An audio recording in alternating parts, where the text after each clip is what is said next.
Hello everyone, I hope you are having a good day. This video will introduce you to Unit 3 of the OCR A-Level, the Middle East from 1908 to 2011. I hope it will give you a brief overview of what to expect, as I will cover what's in the course, the structure of the paper, and give you some of my tips. You will be able to find timestamps in the description to guide you throughout the video. To begin with, the Middle East makes up for 40% of your final grade, taking up the biggest chunk of this history A-Level. The paper is worth 80 marks and lasts 2 hours and 30 minutes, but we will look at that later. For now, I will explain the course structure itself. OCR split the unit up into 4 themes and 3 depth studies. These two are equally important, but the 3 depth studies are more likely to be related to your 30 marker, as a question will likely be based on one of these. You will have to explore the wider context and debate, which will be provided in the depth studies. The themes include Theme 1, where you will learn about the great powers in the Middle East. This includes a brief overview of the Ottomans, but concentrates more deeply into the role of colonial Britain and France, continues into the tensions between the Soviet Union and America, ending with US dominance. Theme 2 explores the more contemporary Palestinian issue and goes as far back as 1882 with the first Aliyah.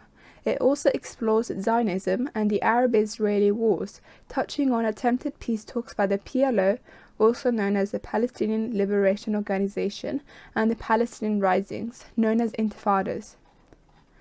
Theme 3 focuses on Pan-Arabism and can be split up into these 7 countries. This is interesting, but it also gets confusing as there are many timelines, so get comfortable with it as soon as you can. It is very important that you learn the difference between the countries, as in your exam you want to explore as many dates from as many different countries as possible. Lastly, Theme 4 will help you understand the different religions and political minorities.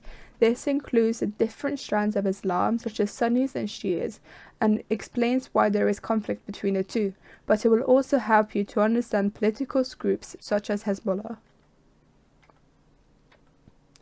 The first depth study revolves around British policy in the Middle East and their conflicting promises, the McMahon-Hussein letters, the Sykes-Picot Agreement, and the Balfour Declaration, and it discusses whether their policy was more pro-Arab or pro-Israeli. The second depth study revolves around the Arab-Israeli conflict.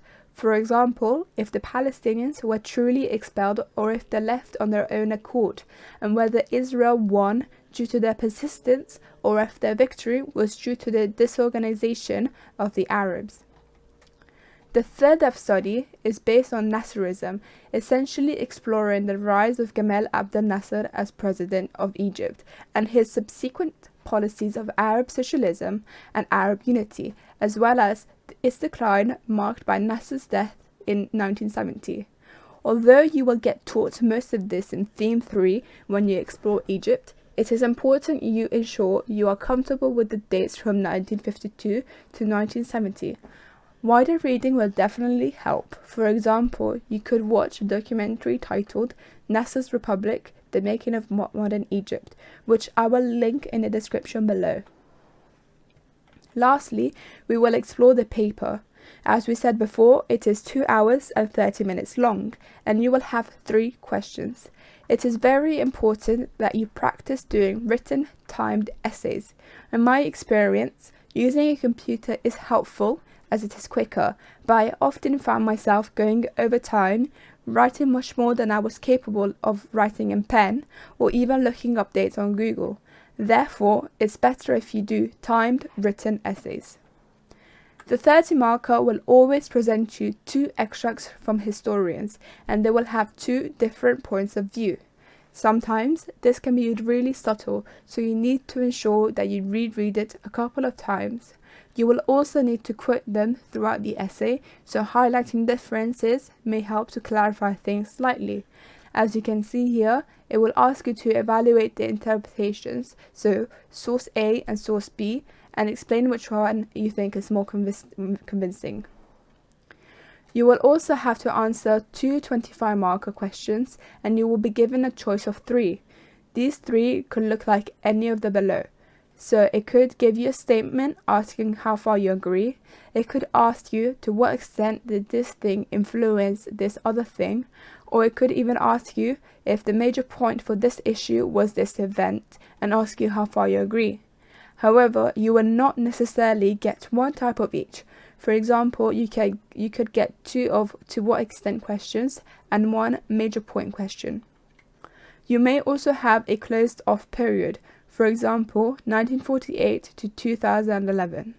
It would be okay to talk about years outside of this boundary if it relates to the question, but you should be careful. Lastly, I have some tips to share with you. In my experience, it's important to ensure that your notes are tidy. If they're not, it might put you off. You need to make sure that you catch up on notes. If throughout the day you took messy notes, it is good practice that you rewrite them once you're home. Don't overstress yourself. If you're feeling overstressed, let your teacher know. Work with them to balance school and mental health. Next, make sure that you test yourself often. You could draw a timeline and write dates from memory or go through your flashcards again. Do not leave it last minute as you will likely feel burnt out. It's also important that you put your knowledge to the test, so practice as many essays as possible. At the beginning, it's okay if you take hours to write the best essay that you can, but closer to exam time, you should start practicing exam conditions so you know how long to give yourself for each question. That's all for this video. I hope it was helpful. In the next few weeks, I will put out a video to go over the different themes. If you have any questions, leave them below in the comment section. Have fun, whether you are revising or wanted to get some information about the A-level. Bye!